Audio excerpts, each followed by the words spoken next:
just announced two new roller coasters for 2021 at IAAPA in 2018. The first one's going to be a mega coaster, of course made by Intamin, going to Walibi Belgium in Belgium.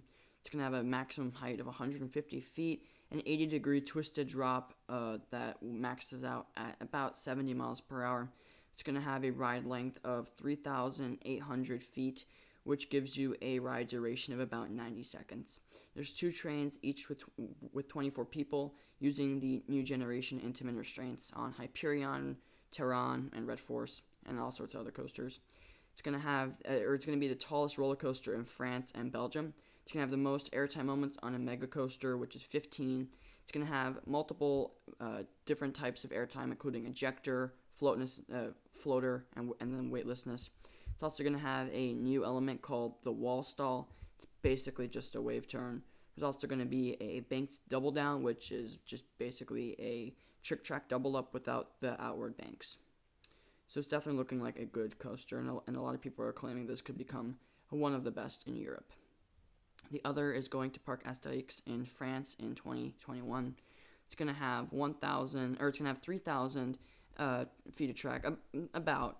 It's going to go over that track a couple of times because it uses a new and improved shuttle system, which means that they can use more than one train on a shuttle system track, which is pretty cool. It's going to have a maximum height of 153 feet, 3 trains, each with 20 people, also using the new Intamin lap bars. It's going to have a maximum speed of 6.48 miles per hour. And yeah, it's looking like a great coaster. Some of the unique elements include 4 different launches, so it has the most launches on any single coaster in Europe. It's going to have the most airtime on any steel roller coaster. Again, I'm kind of questionable and don't think that's going to beat Steel Vengeance, but if they want to claim that, they can.